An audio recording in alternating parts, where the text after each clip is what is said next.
General Michael Flynn greeted the news of the DOJ dismissing the charges against him by tweeting the words, "Justice for all," with a video of his grandson reciting the Pledge of Allegiance. But the federal judge overseeing the case still has to sign off on this. Joining me right now is General Flynn's lead attorney, Sidney Powell. Sidney, it is great to see you. Congratulations to you. You've worked hard on this.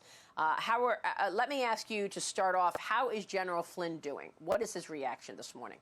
His reaction at first was one of disbelief and relief at the same time. It's going to take a while to process it. He's obviously very grateful to the Attorney General and Mr. Jensen for having the integrity to dig for the truth and to get it out for the American people to see. And he is looking forward to spending time with his family. I'm sure he'll have a statement to make sometime in the near future. Sidney, this is obviously a big step toward justice, and our viewers heard this here first. We knew this was coming, but Judge Sullivan still has to sign off on this, Sidney. He's got to sign off on the motion. When are you expecting that to happen? I would expect it to happen tomorrow or sometime early this week.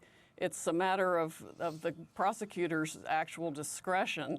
Judge Sullivan, according to a couple of Supreme Court decisions, I'm sure he will follow the law there and sign off on it. Now, I know that there were a few things that we learned in these transcripts that were released as well. And in terms of the way they violated General Flynn's rights, they did not mention the 1001. Tell me about Section 1001 and why that's important, Sidney. Well, it's the statute that makes it a federal felony to lie to agents. These agents specifically schemed and planned with each other how to not tip him off that he was even the person being investigated.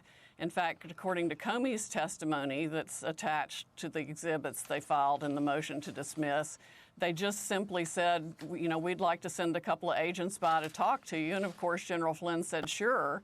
And he saw them as allies. They encouraged him to stay that way. They deliberately did not tell him about 1001 because they didn't want to trigger the slightest suspicion in his mind that he was being investigated or should be concerned about anything.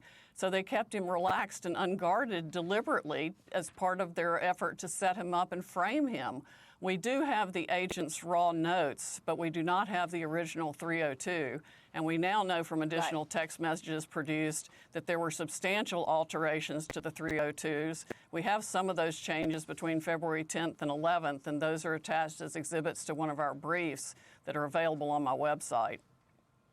So, you know, Sidney, I want you to walk through this timeline for us because they also violated White House protocol by ambushing him. And we know that. We've played that soundbite of Jim Comey saying, oh, it was chaotic. I just sent a few agents over there and just figured it would be better to do it that way. So let's go through the General Flynn crossfire razor timeline. And that begins on August 15th when Peter Strzok, then FBI agent, sent to his girlfriend a text saying, to the extent saying something like, well, I wish I could believe what you said in Andy's office, but we need an insurance policy. That was discussed in McCabe's office. The following day, on August 16th, they opened a crossfire razor probe into General Flynn. And then on August 17th, FBI agents were sent to a presidential briefing for nominee Trump. They did so why? You think they just were trying to assess General Flynn to try to get something on him then as well in that briefing?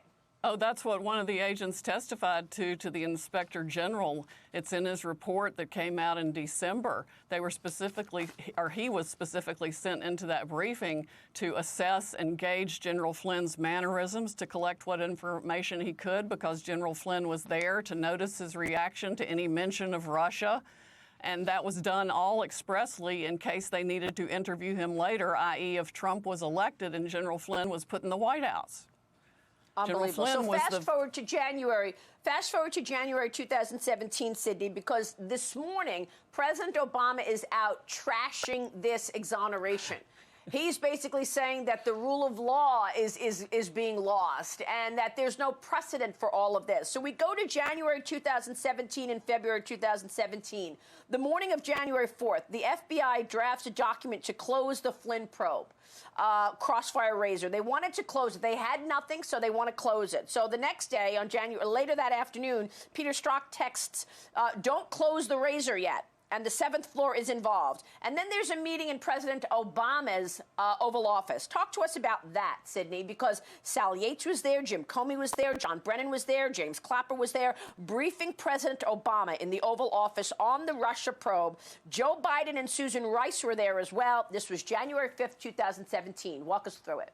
Exactly. Well, the day before, Comey had found and McCabe had found the transcripts of Flynn's call with Kislyak, and he briefed Clapper on it immediately. Clapper then immediately went and briefed President Obama on it. Then they have the Oval Office meeting on the 5th. Comey admits in his testimony that the FBI are the people that unmasked General Flynn, our people, whatever that means. And at the meeting on the 5th, Sally Yates was stunned because Obama mentions to her out of the blue about the call and the transcript of the call. She knew nothing about it because Comey hadn't briefed DOJ. Yes. Yes. Yep. So then they dispatched Comey the very next morning to brief President Trump only on the salacious aspects of the dossier on January 6th to set the news hook for BuzzFeed and CNN to run with the dossier they knew was a lie.